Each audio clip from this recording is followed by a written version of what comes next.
Hello, and welcome back to The Culture Shift with Jeroslyn Jovan, our podcast aimed at inspiring the leaders of tomorrow, brought to you by Black Enterprise. Here we like to review the success stories of today's tastemakers to encourage those who dare to dream big. Today, we're going inside the fifth annual Black Entrepreneurs Day with none other than the event's creator, business mogul, and Shark Tank star, Daymond John. The Fubu creator and business investor will share how important Black Entrepreneurs Day is for the ecosystem of amplifying Black businesses and the key brand partners who are aligning themselves with the movement and helping toward the $1 million in grants lucky recipients will be awarded. So join me in welcoming the one and only Daymond John.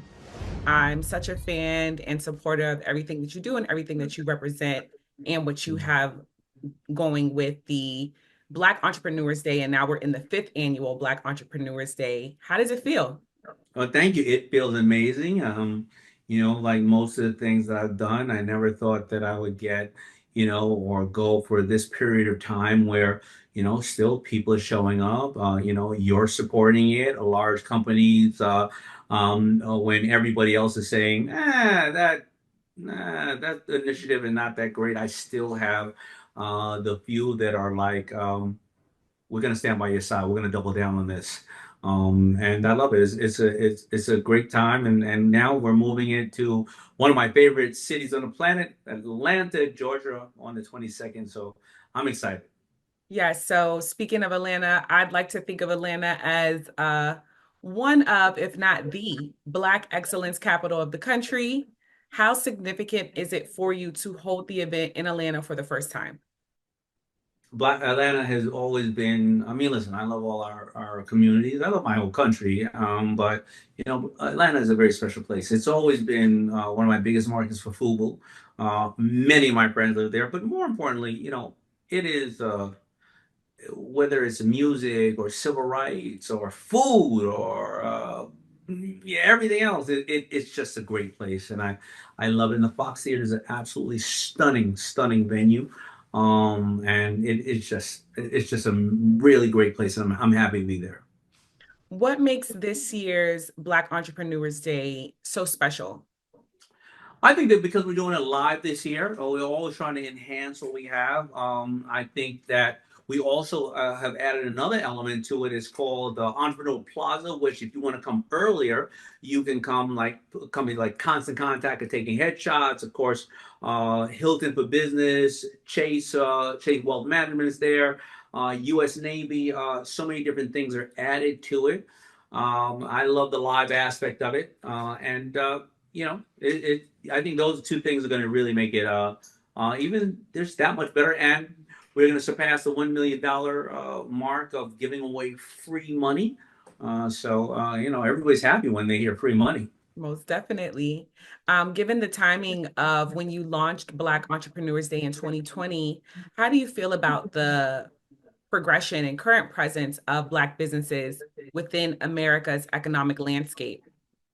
I think black businesses are always going to have be one step behind for various reasons. Number one is that we don't, majority of us don't come from legacy wealth, so the fundamentals of money just doesn't exist in the community. And as being such resilient people, we have this passion to want to, solve a problem or bring somebody joy, but the structure of the business itself is hard.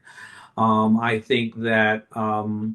Even now, we're always, we're the last to hire and the first to fire, right? So we have this kind of thing where it's challenging for us, and we don't have a lot of people to go to. So with interest rates raising, it gets harder and harder. However, as somebody is a population that makes up about 10% of the population, we communicate 30% on social media. We like to talk.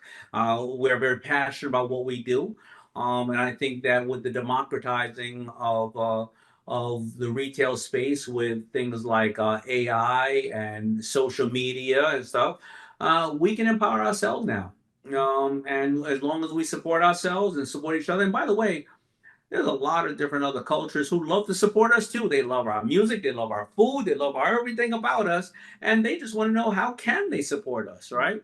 I think that if we look at that side of the aspect of it, I mean, we can never, we can never profit or thrive off of the shortcoming, but we can always find, these gems and these ways to grow off of what we are. And we're a resilient people that everybody loves. And we will find other ways to empower ourselves. Still we rise. You mentioned the free money aspect of it. Can you tell us just a little bit about the grant program and what you hope to see come from it? Absolutely. So the grant program is pretty simple. We issue it through the NAACP.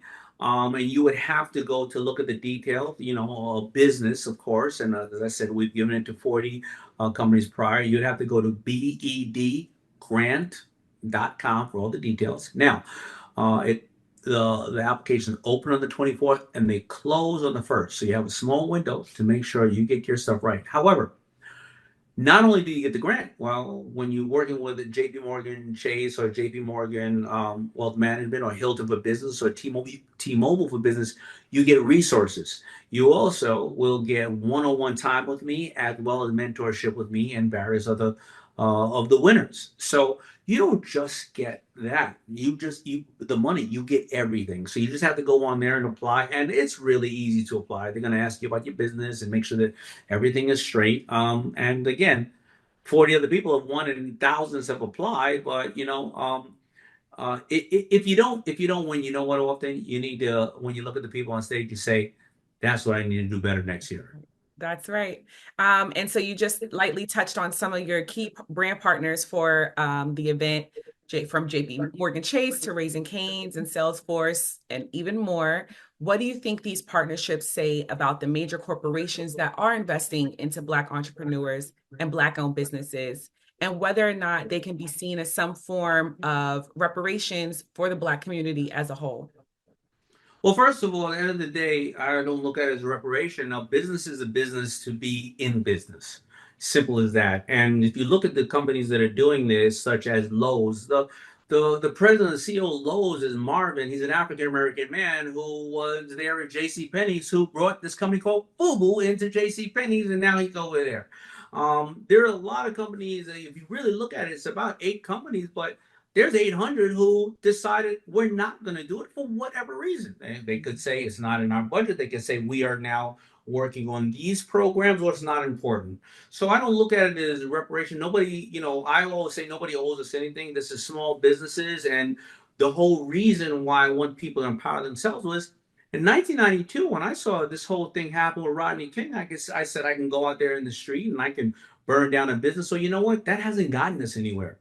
I'm going to empower myself, and small business is big business. So in the last 5 years, 90% of new hires have been from small businesses. So it's about empowering ourselves. It's about the simplest things we can do. You see somebody on that show who won a grant, tell your friends about it. Just, what I always say, you see a restaurant you like, or you go to a deli every single morning, all you got to do is do an X or a tweet, whatever you want to call it. Right. Get my same ham sandwich from my deli every morning. Imagine 200 people did that for that same deli every single day. That's right. It ain't about anybody else giving us anything. It's about those who respect us, and we will work with them. Don't give us anything. That's right. Thank you so much, Daymond John. Black Entrepreneurs Day 2024, live next month in Atlanta, the Fox Theater. Amazing. Thank you so much for having me.